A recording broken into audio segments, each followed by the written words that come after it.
L'Éternel te bénisse, l'Éternel te bénisse et te garde, fasse lever la lumière de sa face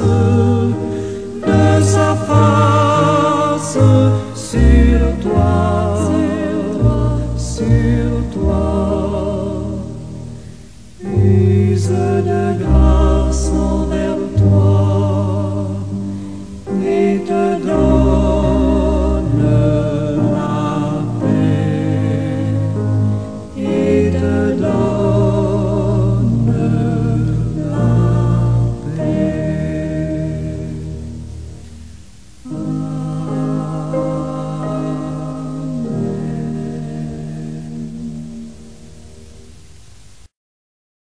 Seigneur éternel, source inépuisable de lumière et d'amour, je viens devant toi avec un cœur humble et reconnaissant. Qu'il te plaise d'ouvrir mon âme à la douceur de ta présence, car en toi réside le souffle de la vie et le berceau de toute vérité. Toi, Dieu unique et éternel, ton amour dépasse toute compréhension. Il enveloppe les cœurs brisés, il guérit les plaies invisibles, et dans ta miséricorde infinie, ô Dieu, tu nous appelles par notre nom. Tu es le chemin qui traverse les tempêtes du monde, la voie qui mène à la paix véritable, la vérité qui libère des chaînes du mensonge et la vie qui éclaire nos pas dans les ténèbres de l'incertitude. Voilà ce que tu es, toi. Aujourd'hui encore, je te remets mes doutes et mes errements.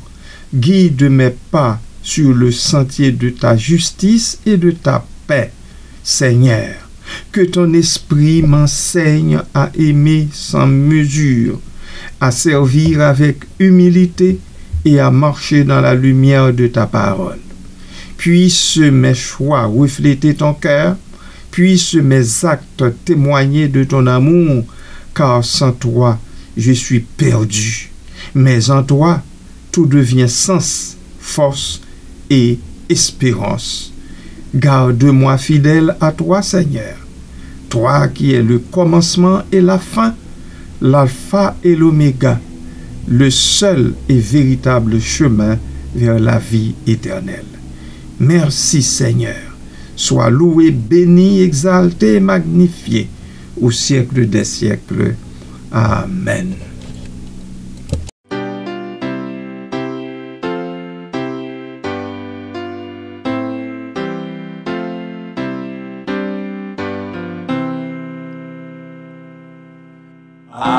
Abandonne ta vie, tes craintes et tes vœux à la grâce infinie du souverain des cieux, lui qui trace la route au monde comme au vent, guidera sans nul doute les pas de ses enfants.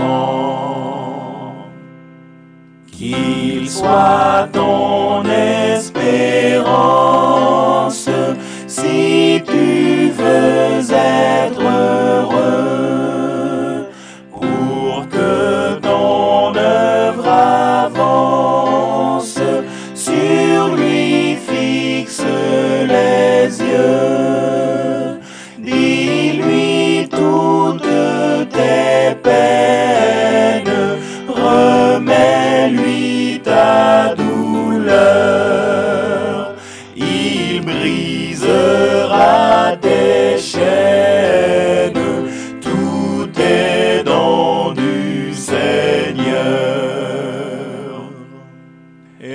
Espère à me charger, espère et ne crains pas, car la route est tracée devant tes faibles pas. Ton Dieu viendra lui-même te prendre par la main, et sa grâce suprême changera tout en bien. Sans trop d'impatience, attends le jour marqué, le jour de délivrance que Dieu t'a préparé. Alors plus de tristesse, de deuil, d'obscurité, tu verras l'allégresse, le repos, la clarté.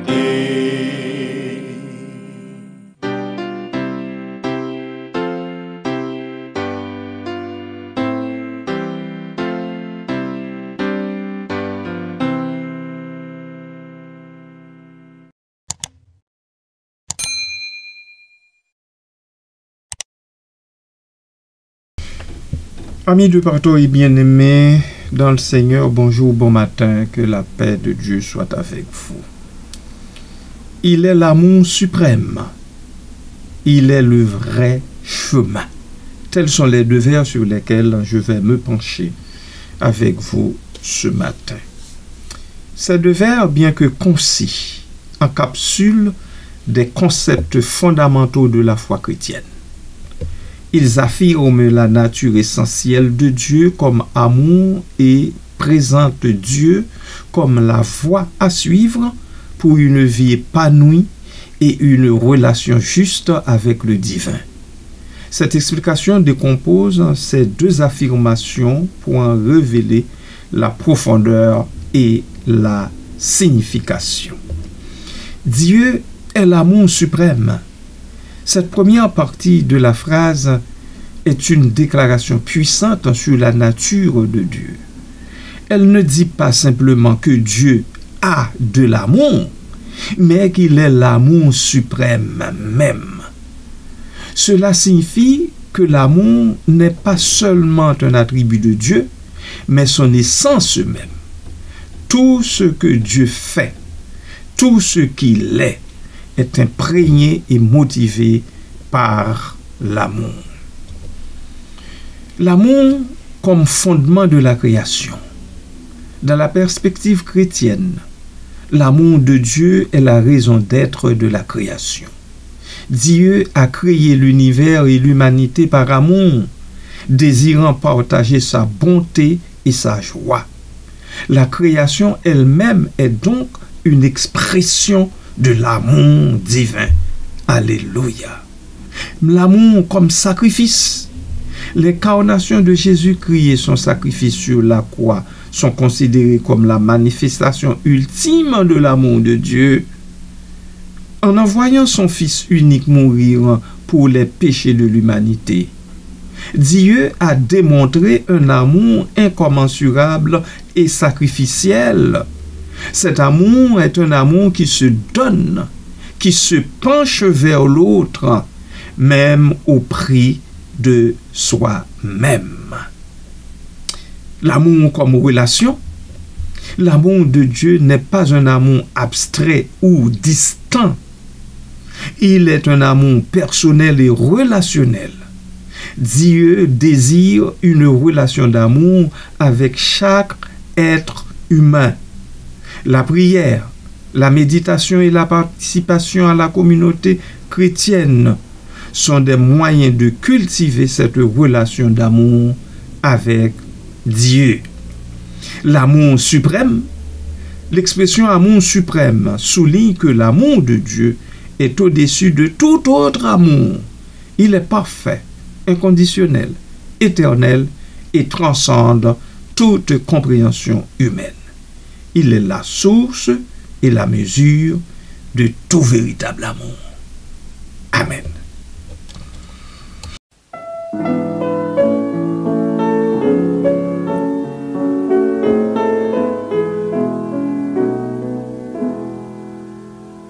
De Dieu l'amour éternel à mon cœur s'est fait connaître, et je sais qu'il est réel par l'Esprit qui me pénètre. Toutes mes terreurs ont fui, une douce paix m'inonde, ô sécurité profonde. Il est à moi, je suis à lui, ô sécurité profonde. Il est à moi, je suis à lui. Mes péchés ont disparu, chassés comme une fumée, car pour moi Jésus mourut, de lui mon âme est aimée, sûr et fort de son appui, je repose en sa tendresse, et tout bas redit sans cesse, il est à moi, je suis à lui, et tout bas redit sans cesse, il est à moi, je suis à lui.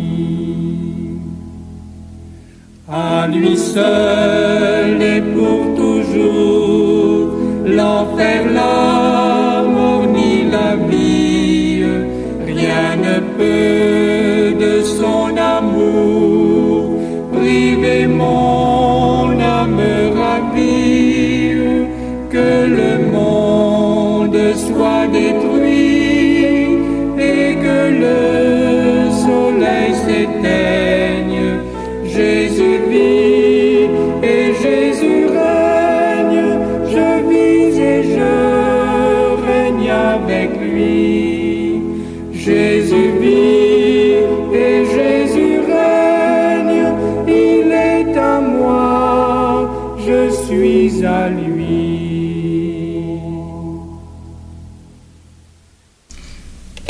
Il est le vrai chemin. Cette seconde partie de la phrase affirme que Dieu est le guide et la direction à suivre pour une vie authentique et significative. Elle implique que suivre Dieu, c'est suivre un chemin qui mène à la vérité, à la justice, à la paix et à la plénitude. Le chemin de la vérité. Dans la tradition chrétienne, Dieu est la source de toute vérité.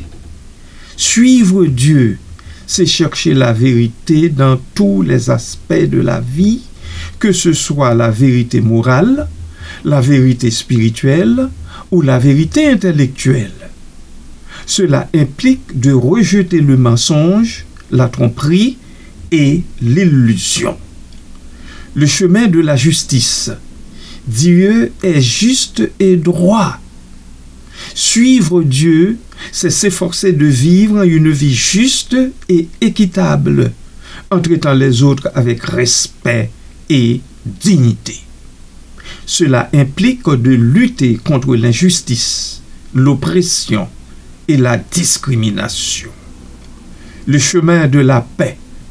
Dieu est le prince de la paix. Suivre Dieu, c'est chercher la paix dans son propre cœur, dans ses relations avec les autres et dans le monde.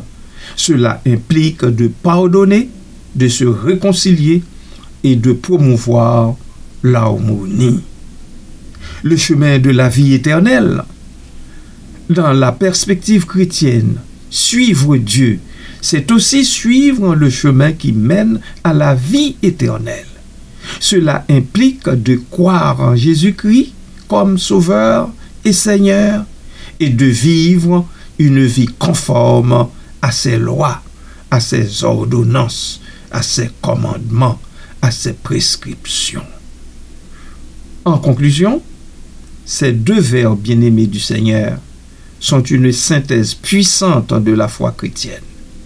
Ils affirment que Dieu est l'amour suprême, la source de tout bien, et qu'il est le vrai chemin, la direction à suivre pour une vie pleine de sens et de joie.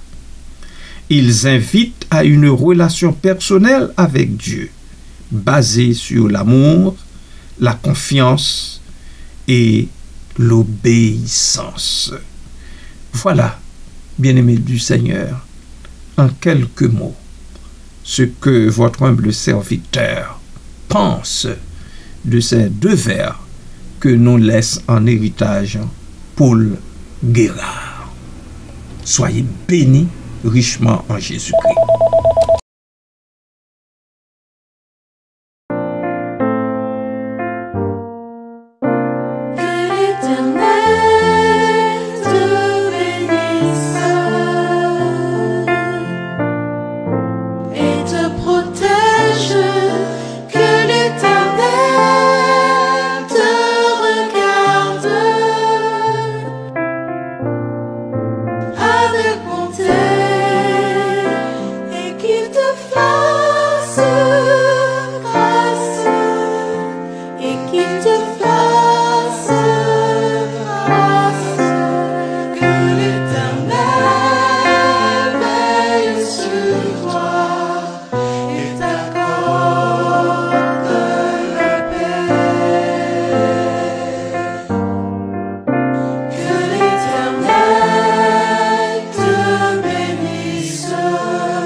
Qu'il te fasse